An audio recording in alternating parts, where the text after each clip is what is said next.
কেননা আল্লাহ পাক এই কদমের হিসাব কিয়ামতের দিনে কিন্তু নেবে।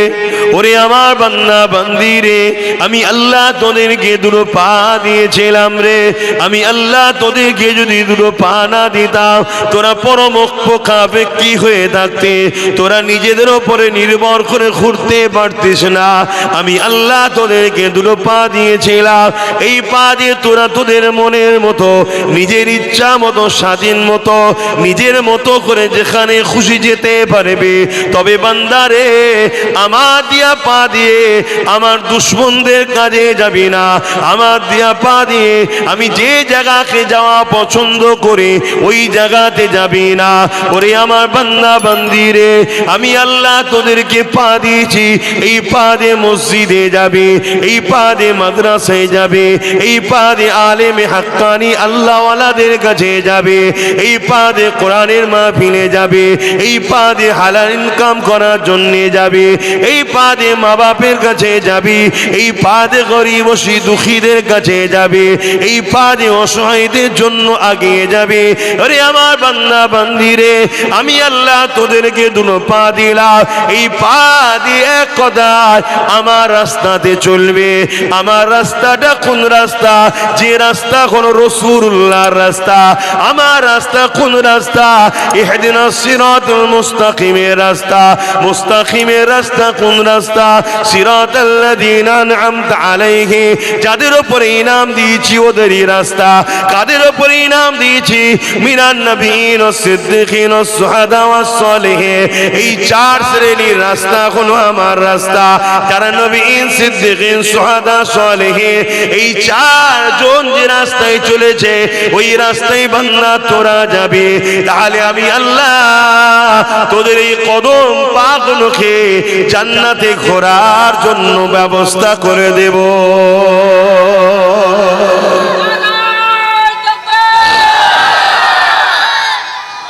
আল্লাহু আকবার, জিন্দাবাদ। আর নচেত যদি বুরাই রাস্তায় যাস, শয়তানের রাস্তায় যাস, ধোকার রাস্তায় যাস, গানে যাস, যাত্রায় যাস, ফাংশনে যাস, সিনেমায় যাস, ফাসেকদের কাছে যাস, বেফজুল বেশরিয়াতি কথা, সমাজ বিরোধী কথা, ইসলাম বিরোধী কথা, শরাবি, জালিম, ইসলাম বিরোধী যারা, তাদের কাছে যদি আমার দিয়া পা দিয়া গিয়ে বসিস, মনে রেখিস আমি আল্লাহ এই পায়ের কিন্তু হিসাব কিয়ামতের দিন লব। ওয়াল তানজুরু নাফসুম মা কদ্দামাত, এটাই নফসকে আল্লাহ ভাবতে বলেছে।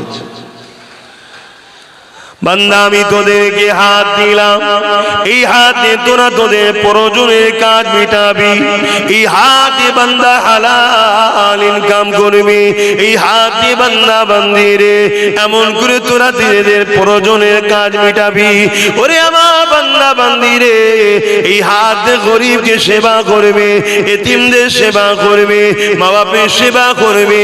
আবার এই হাতে বান্দা আমি আল্লাহ আমার কাছে হাত তুলে দোয়া চাইবি।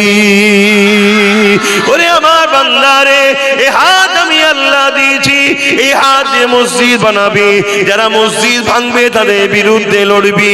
এই হাত দিয়ে মাদ্রাসা বানাবি, যারা মাদ্রাসাকে ভাঙবে তাদের বিরুদ্ধে হাত দিয়ে লড়বি।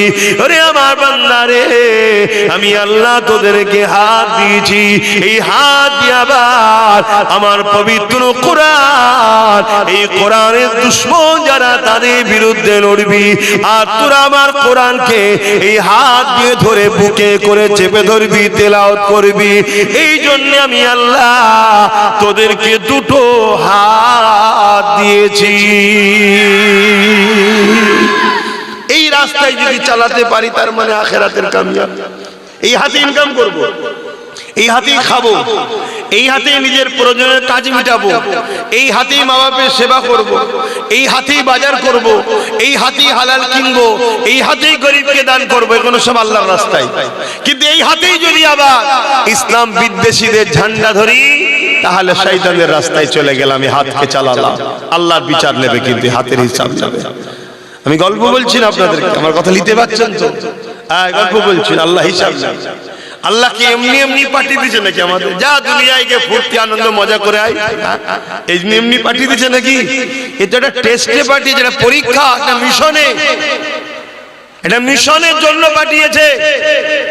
আমি AK-47 দিলাম, ইউনিফর্ম দিলাম, মাস গেলে মাইনে দিচ্ছি, বর্ডারে দাঁড় করিয়েছি, দামি দামি চাল কম পয়সা খাওয়াচ্ছি, সবকিছু ফ্রি, সব ব্যবস্থা করে দিয়েছি, এমনি এমনি নয়।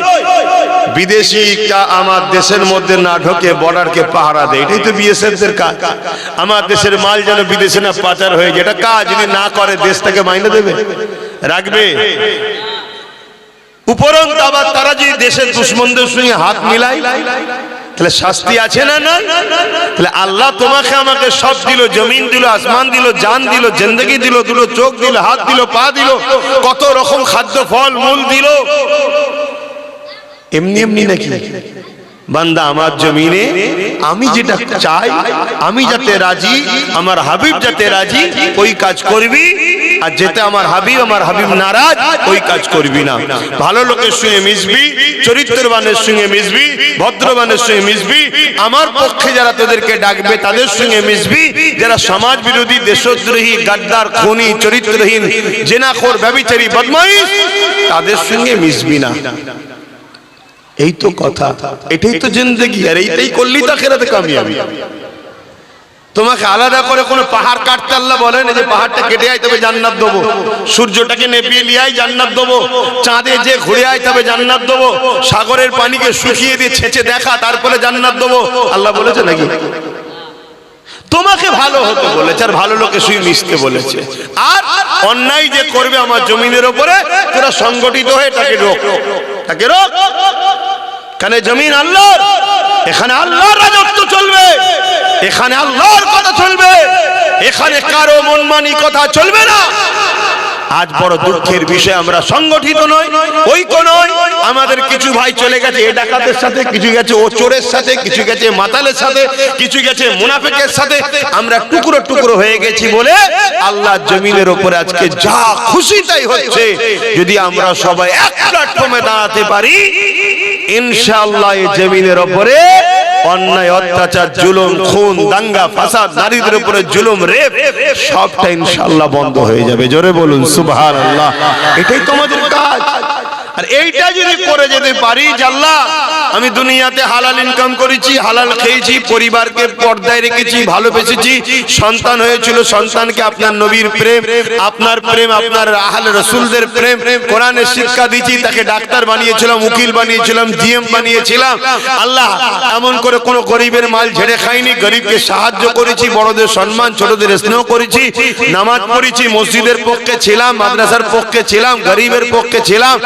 আল্লাহ জালিমদের সঙ্গে ছিলাম না, অত্যাচারীদের সঙ্গে ছিলাম না, খুন খারাপি, দাঙ্গা ফাসাদ করিনি, তাদের সঙ্গে ছিলাম না। বাস জান্নাত। তো এই তো কাজ, এই তো কাজ। সারাদিন 24 ঘন্টার মধ্যে কত সহজ ব্যাপার। ফজর বেলা নামাজ পড়া, আবার জোহর বেলা নামাজ পড়া, এই ফজর থেকে জোহর পর্যন্ত তোমাকে হালাল ইনকামের জন্য চেষ্টা করতে হবে। পড়াশোনা যারা করছো পড়াশোনা করো, বড় হও, হালাল ইনকাম করবে।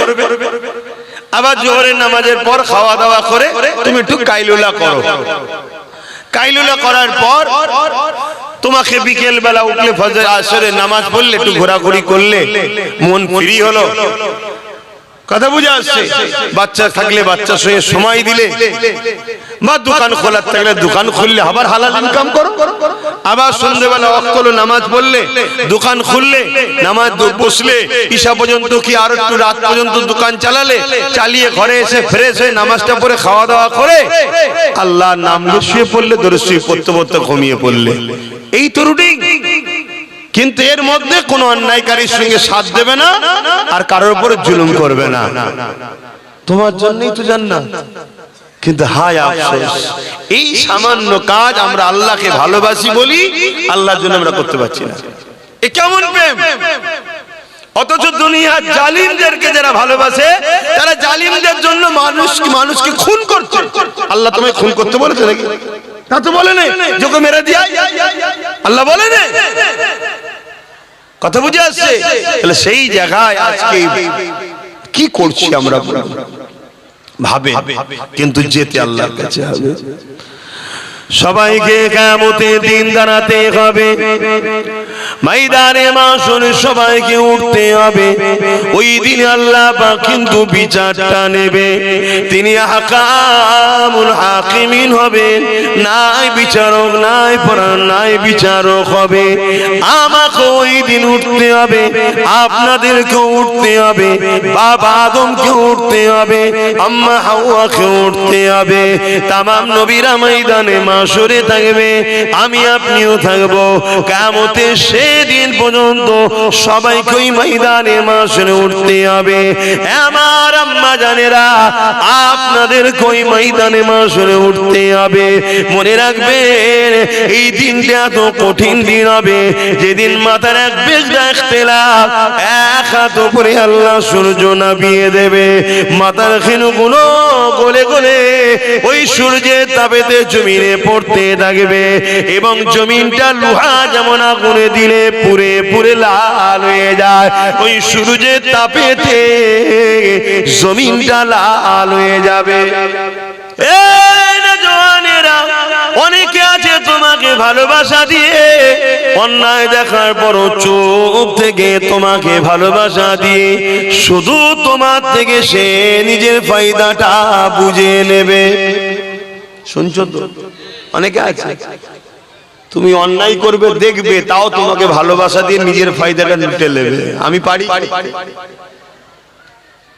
কিন্তু না, আমি সেই রকম ভালো তোমায় বাসি না, তাই অন্যায় দেখলে ধরি না। কি দরকার আছে? তোমার ছেলে মোবাইল দেখে বড় হলে তোমাকে পিটিবে, তো আমার কি যায় আসে? আমি আমার ছেলেকে আলহামদুলিল্লাহ চেষ্টা করি, যত যাই হোক, কেঁদে কোকিয়ে গেলেও মোবাইলের সাথে কোনো সম্পর্ক নাই। তুই একদিন কাঁদবি, দুদিন কাঁদবি, আর মোবাইল থাকলে সারা জীবন কাঁদবে ছেলেরা। এই মোবাইল এত খারাপ জিনিস। আর যেদিন বড় হয়ে যাবে, বুঝতে শিখবে, সেদিন ওর পয়সা ও কিনুক না, সেদিন প্রয়োজনের জন্য কিনবে, সেদিন ভালো হবে। আসেন জি, কথা আলোচনা করতেছিলাম, কিয়ামতটা তো কঠিন দিন হবে। আল্লাহ নবী জানিয়ে দিলেন, যে দিনেতে বাপ ছেলে হবে না, ছেলে বাপের হবে না, মা মেয়ের হবে না, মেয়ে মায়ের হবে না, এক কথাও চিনে না চিনার ভান করবে। ওই কিয়ামতের দিনেতে এমন সময় একজন বান্দার হিসাব নেওয়া হবে, যে হিসাব নেওয়ার পরে দেখা যাবে একটা মাত্র নেকি কম পড়ে গেছে তার। আল্লাহ পাক বলবে, বান্দারে, তোমার যদি আর একটা নেকি থাকতো বান্দা, তাহলে আমি আল্লাহ তোমাকে জান্নাতি করে দিতাম। এ বান্দারে, একটা নেকি কম তোমার পড়ে গেছে। আজকে যতগুলো মানুষ এখানে বসে আছে, বলুন তো দেখি, প্রতিটা মুহূর্তে আপনাদের বসে থাকা দরুন নেকি হচ্ছে না হয়নি? এক তো জান্নাতের বাগান, আবার নবীর একটা কথাকে মানছো। রাসূল বলেছেন মাহফিলে গিয়ে বসতে, নবীর ওই কথার সুন্নাত পালন করছো, তাহলে নেকি হচ্ছে তো। কিয়ামতের দিনে একটা নেকি কম পড়ে যাওয়ার জন্য লোক ধরা পড়ে যাবে।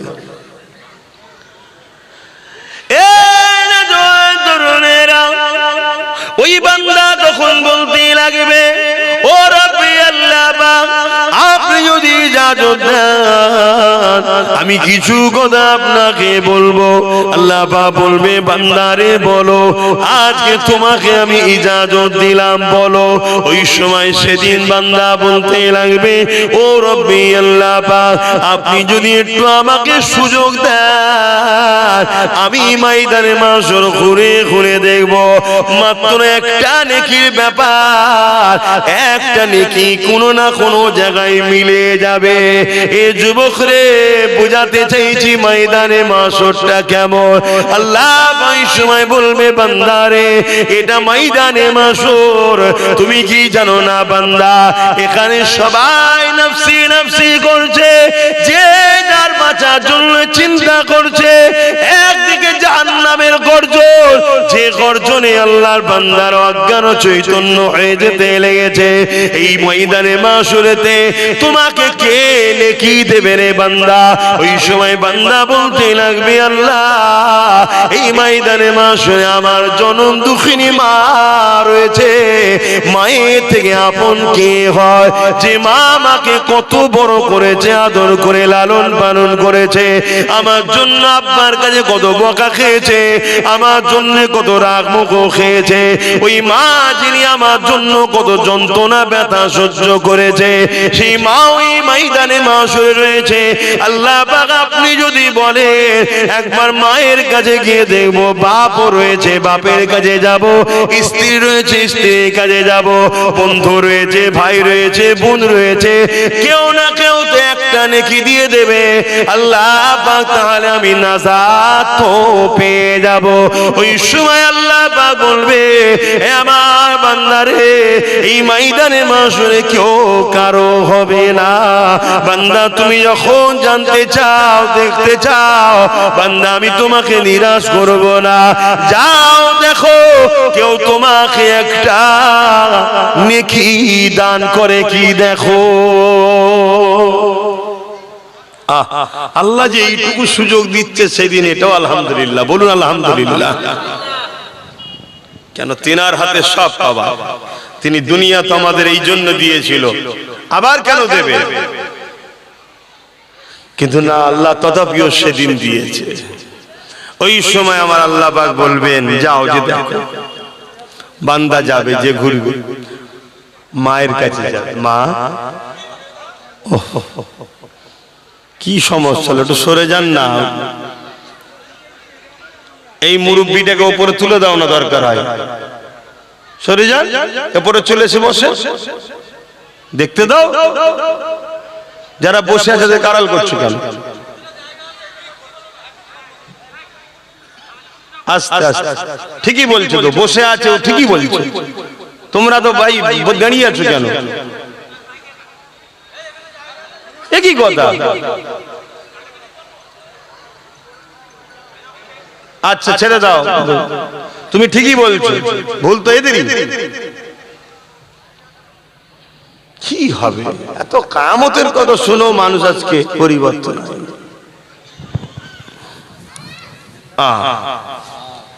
কিয়ামতের দিন আল্লাহ ঘোষণা দেবে,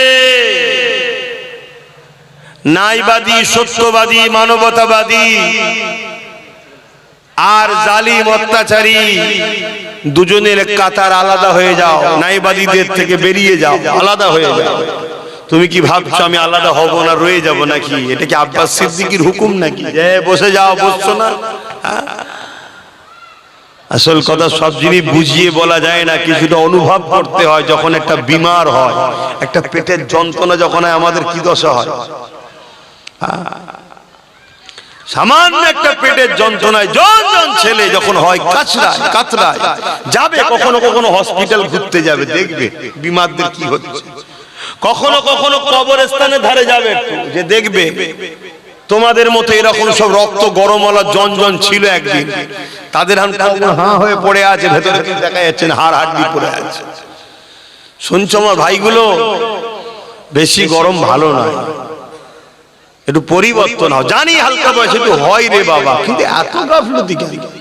একদিকে জালিমরা ইসলামকে মিটাতে উঠে পড়ে লেগেছে, সারা দুনিয়ায় হচ্ছিল, এখন সেটা আমার দেশে ঢুকে গেছে, দেশ থেকে দূরে এখন কানমুতে আমার রাজ্যে চলে এসেছে। কলকাতায় র্যালি হচ্ছে, মিছিল হচ্ছে, কলকাতায় প্রকাশ্য মিডিয়ার সামনে বলছে হিন্দু রাষ্ট্র বানাতে হবে, ইসলাম মুক্ত সমাজ গড়তে হবে। এটা হিন্দু রাষ্ট্র নাকি? এটা তো গণতান্ত্রিক দেশ। তাহলে এই রাষ্ট্রে হিন্দু রাষ্ট্র বলাটাই হলো সাম্প্রদায়িক। কই তার বিরুদ্ধে পুলিশ অ্যাকশন নিচ্ছে? কিন্তু একজন যদি শুধু বলে যে এই রাষ্ট্রকে, এই রাজ্যকে ইনসাফের উপরে, ন্যায়ের উপরে, মানবতার উপরে, সম্প্রীতির উপরে, ভ্রাতৃত্বের উপরে জানা ইসলাম আনতে হবে, বাস অমনি তার বিরুদ্ধে এফআইআর হয়ে যাবে, তাকে ধরে নিয়ে ভরে দেওয়া হবে। শুনছেন তো নাকি? কিন্তু এটা সংবিধান বিরোধী চরম অন্যায় কথা প্রকাশ্য বলা হচ্ছে, ভারত থেকে ইসলামকে মিটিয়ে দেওয়া হবে, ইসলাম মুক্ত ভারত চায়, মিডিয়াতে দেখাচ্ছে। আমার কলকাতাতে বিজেপি এলাকা গুলোই তো হচ্ছে রে বাবা। বিজেপিরাও তো তারা তো চাইছে হিন্দু রাষ্ট্র বানাবো, শুনছেন তো নাকি? তারা তো চাইছে। আর তুমি যতই যাদেরকে সেকুলার মনে করো, সব ভেতরে ভেতরে কিন্তু এক হচ্ছে। শুধু তুমি হাঁ করা হয়ে বসে আছো, তুমি শুধু হাঁ করা হয়ে বসে আছো, তোমার হুঁশই নাই কি হচ্ছে ভেতরে ভেতরে। কথা বুঝে আসছে? গোস্ত গোস্তই হয়, উজুড়ি উজুড়ি হয়। তুমি যতই চেষ্টা করো উজুড়িকে গোস্ত বানাবার আর গোস্তকে উজুড়ি বানাবার, কখনোই সম্ভব নয়।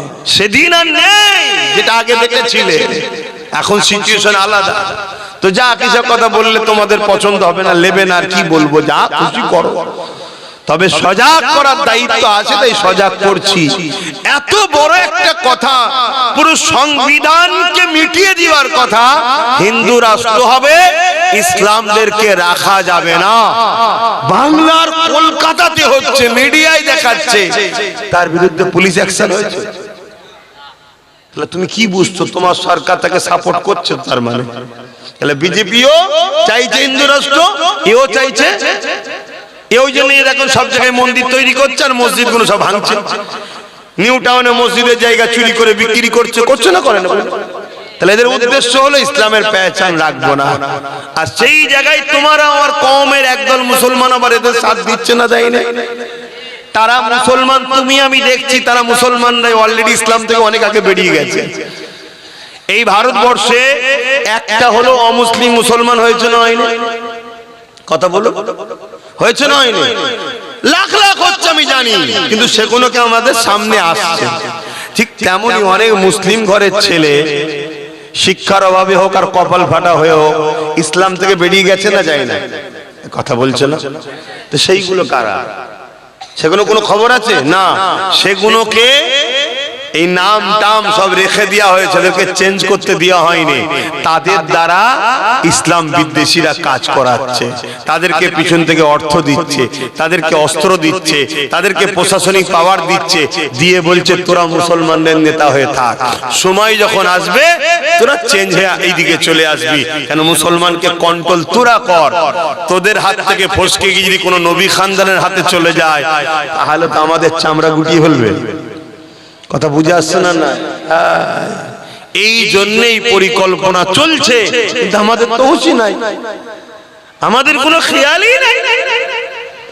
আমরা ভাবছি কোন রকম 200 টাকা যদি হয়ে যায় দিনটা কেটে যাবে। চলো কার পিছনে ঘুরলে, কার চামচাগিরি করলে 200 টাকা পাওয়া যায়। দেখ কি এটা এক শ্রেণী মুসলমান এটা করছে না? করে।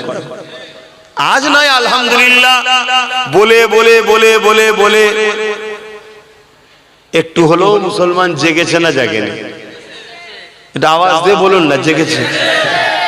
কিন্তু আবার যদিও জায়গায় আমার মতো কত হুজুর, কত মৌলী সাহেব, কত বক্তা ঘুম পাড়াবার চেষ্টা করছে, কতজন আবার বিভাজন করতে চাইছে। আছি 10 জন একসাথে, বলছে 2 জন ওখানে চলে যা, 2 জন এখানে চলে যা। তা 4 জন চলে গেলে 6 জন কম হলো না? হলো না? এতদিন তারা কোথায় ছিল? এতদিন কোথায় ছিলিস? হঠাৎ করে এরকম মুসলিম দরদি হয়ে গেলি কি করে? তাহলে ভাবতে হবে কি না, এই যে হঠাৎ করে আমরা যে ঐক্য হচ্ছি, এ খবর ওদের কাছে আছে না? নাই। তোমার গ্রামে ওদের লোক আছে, তোমার পাড়ায় ওদের লোক আছে, এই জলসায় ওদের লোক আছে, আমি যা বলছি সব রেকর্ডে ওদের কাছে যায়। তাহলে তোমার খবর ওদের কাছে আছে না? নাই। তোমার হাড়ির খবর জানে, তোমার ফ্রিজের খবর জানে, সব খবর তোমার জানে। তা দেখছে তো সবাই এক হচ্ছে, এক হয়ে যদি সবকটা নওশাদের পাশে দাঁড়িয়ে যায়, আর অন্য দিক দিয়ে যারা বঞ্চিত গরিব আছে তাদের মধ্যে থেকে যদি 15-20% কোনোদিন চলে আসে, বাস এ তো ক্ষমতায় চলে আসবে। তাহলে আমাদেরকে যে মিটাবার যে কথা হচ্ছিল কলকাতার বুকে দাঁড়িয়ে, ইসলাম রাখা যাবে না, হিন্দু রাষ্ট্র করতে হবে, আর নওশাদ তো সংবিধানকে মান্যতা দেয়, দেখতো নাকি? তাহলে তো সমস্যা হয়ে যাবে। এজন্য টুকরো টুকরো করে দাও, এসব প্ল্যান চলছে, তোমার আমার তো খেয়াল নেই। যাক একটুখানি এসেছিলাম এদিকে, আবার ফিরে যায় ময়দানে মাশরের কথা বলছিলাম। এ যুবকেরা মনে রেখে দিও, দুনিয়াদারির মধ্যে দিয়ে আখিরাতের কল্যাণ রয়েছে। একটা মাত্র নেকি যার জন্য আল্লাহ বান্দাকে বলছে বান্দা রে তোমার যদি আর একটা নেকি হতো আমি আল্লাহ তোমাকে নাজারটা দিয়ে দিতাম। বান্দা আল্লাহ পাকের কাছে আরজু করলে ও রব্বি আল্লাহ আমাকে সুযোগ একটা দেয়া হোক, আমি ময়দানে মাশরে একটু ঘুরে ঘুরে দেখি কেউ যদি আমাকে একটা নেকি দিয়ে দেয়। আল্লাহ বলল যা বান্দা আমি তোমাকে সুযোগটা দিয়ে দিলাম। বান্দা নেকি খুঁজতে বেরোলো। এই পর্যন্ত মনে রাখেন। পরে বলছি অপর দিকে আর একটা বান্দা যাকে আল্লাহ হিসাবের জন্য ডেকেছে, ওরে আমার বান্দার হিসাবটা দে রে বান্দা।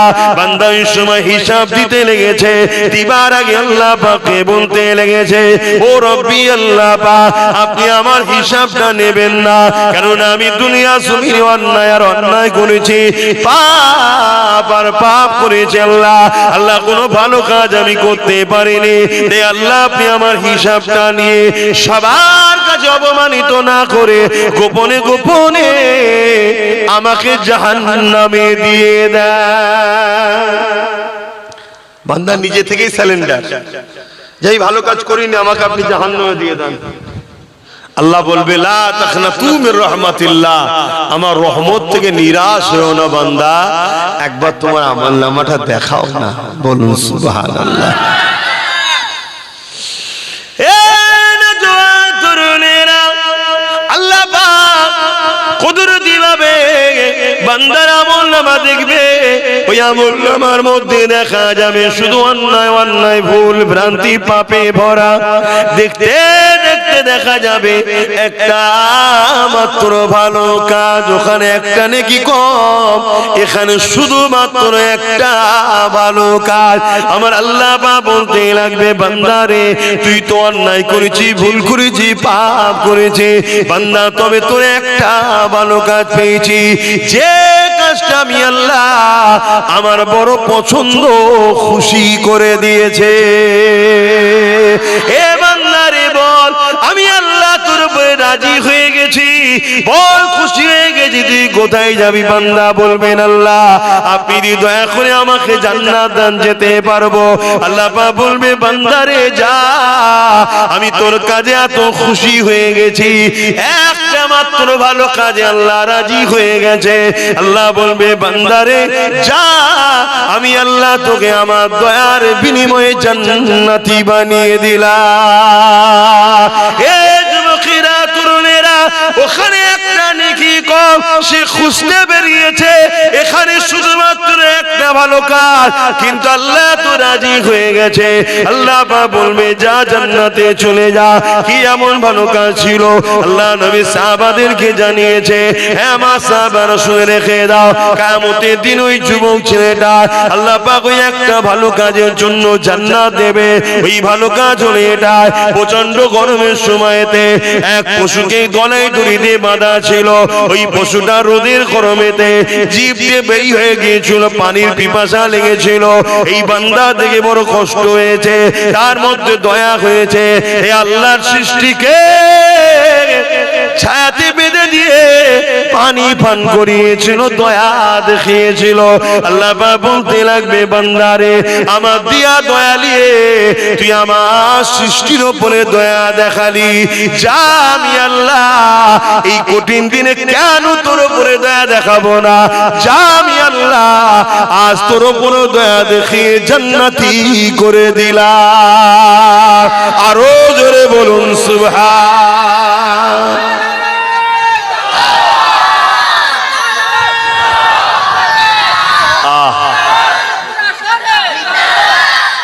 ভাবেন যেদিন পশুটা বাঁধা ছিল অসহায়, সে যেতে পারছে না, ছাওয়ার রোদে ছটফট করছে, পিপাসা লেগেছে, ওই অবস্থায় বান্দা তার উপরে দয়া দেখিয়েছে। ময়দানে মাহশরে আমরা অসহায় না অসহায় নয়?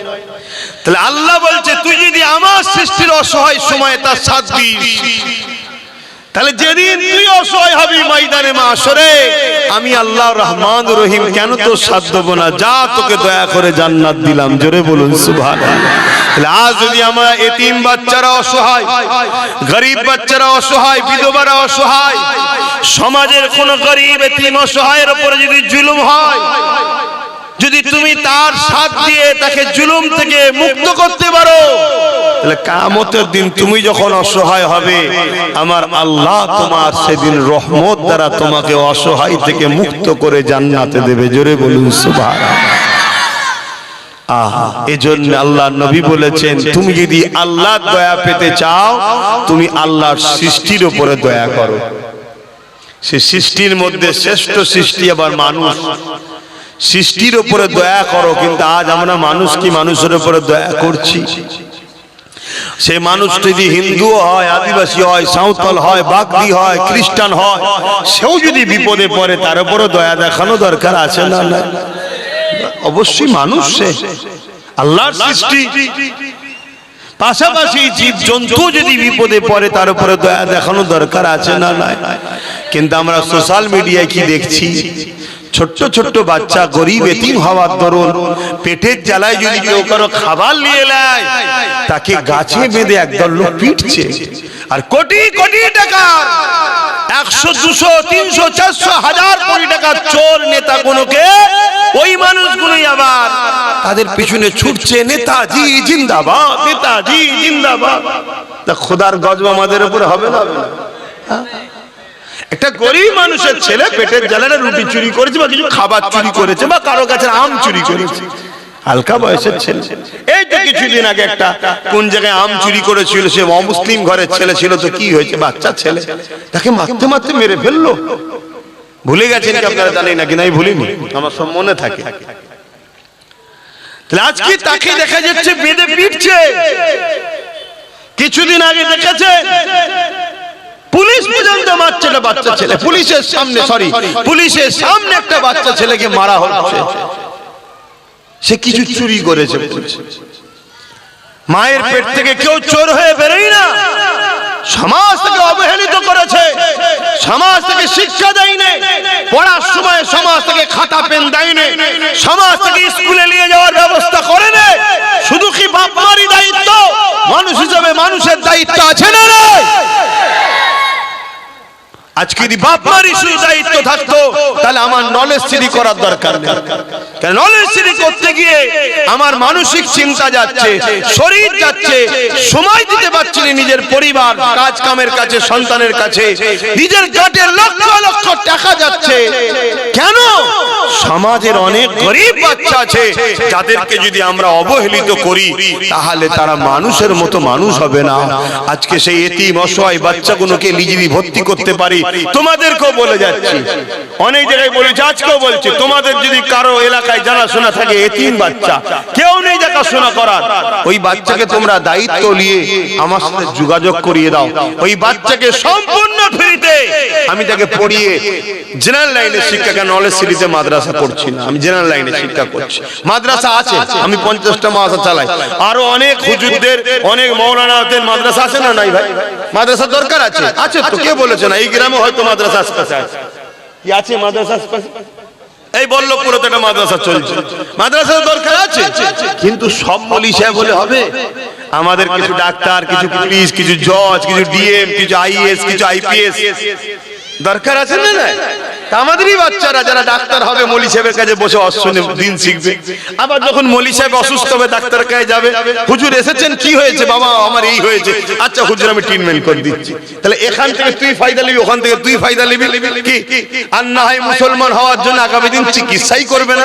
কি করছে না? করে না? অনেক হিন্দু ডাক্তার মুসলমান হওয়ার জন্য তাকে চিকিৎসাই করেন। রিপোর্ট দেখেছেন না? দেখেন, প্রকাশ্য বলছে মুসলমান ওকে চিকিৎসা করবো না, ও মুসলমান ও ডেলিভারি করবো না। শুনছেন কোথায় যাচ্ছে পরিস্থিতি? এই সব কিছু চিন্তা ভাবনা করে আমি নলেজ সিটিটা করছি। ভুল করছি না? আমার তো মনে হচ্ছে ভুলই করছি।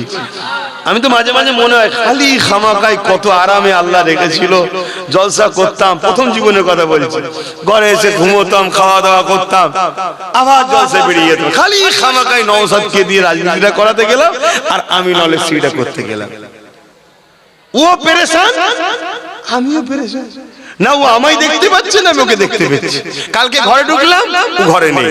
আজকে সকালে ঘুম থেকে উঠলাম, ভোর 3টেই বেরিয়ে গেছে, মালদায় গেছে। তাহলে ভাবুন কি ছুটা ছুটছে ছেলেটা, একটাই ছেলে, কোথায় কোথায় ছুটছে। হ্যাঁ, আর আমাদের দুজনে আমাদের বাড়ি বাপ মা প্রেসার, কখন যে কি খবর আছে, কখন কাকে ধরলে চলে গেল, কখন কার গাড়িতে ঢিল ছুড়লো নাকি, কি টেনশন থাকে না থাকে না? কি ভুল করেছি তো নাকি? হ্যাঁ বল না ভাই, সত্যি করে বল। ও ঠিক করেছি, ঠিক যখন করেছি সাথ দিচ্ছ তো? আমার ভাইটার সাথে আছো তো নাকি, না ওর বিরুদ্ধে সব? ঠিক বলছো? একটু সাক্ষী দাও দেখি কারা আছো আমার ভাইয়ের সাথে, লম্বা হাত তুলবে। ঠিক বলছো? ঠিক বলছো? আচ্ছা একটু দেখো তো ডায়ে বায়ে কেউ হাত তুলতে বাকি আছে কি, একটু দেখো না। কিন্তু কেউ বাকি থাকলে তার সঙ্গে ঝগড়া করবো না আমরা, কিন্তু চিনে লিওয়া দরকার আছে না? নাই কেন? আজকের লড়াই শুধু রুটির লড়াই নেই, আজকের লড়াই হচ্ছে দিদি মুদি ইসলামের দুশ্মন। সত্য না মিথ্যা? এই জোরে বলে। অতএব ইসলামের দুশ্মনের সাথ যদি কোনো মুসলমান দেয়, ওই মুসলমান মুনাফিক বলা হয়। মুনাফিক চিনা দরকার আছে না? এই জন্য বলেছি তার সাথে ঝগড়া করবো না। কেন ঝগড়া করতে পারে বাবা? দেশটা সবার, এ দেশটা সবার। এদেশে কেউ যদি মনে করে খুঁটোটা হলো আমার ভগবান, আমি পুজো করব, তাকেও দেশ রাইট দিয়েছে, কিন্তু আমি মানি না।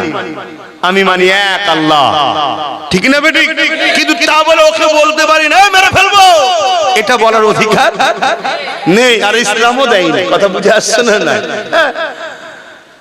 তো সেই জায়গায় যদি কোনো আমার মুসলিম ঘরের ছেলে আজকে যদি ইসলামের দুশ্মনকে এখনো সাপোর্ট করে, তার স্বাধীনতা আছে, কিন্তু চিনে লিয়া দরকার আছে না? যে এইটা ঘোলা আন্ডা আমাদের নয়, আমাদের ঘরে হয়েছে কিন্তু আন্ডা ঘোলা হয়ে গেছে, কাল লিয়া যাবে না, এতে দূরে থাকা দরকার। কেন এই বাহ্যিক আমাদের ভেতরটা জালিমদের। কথা বুঝে আসছে না? না, এটা মাথায় রাখা দরকার আছে তো নাকি? এই কথাগুলো একটু বুঝিয়ে দিচ্ছি, অসুবিধা হচ্ছে? আজান দিলে শোনা যাবে? হ্যাঁ, তা আসলে একটু সালামটা দিয়ে এলি একবার। ইয়া নবী সালাম।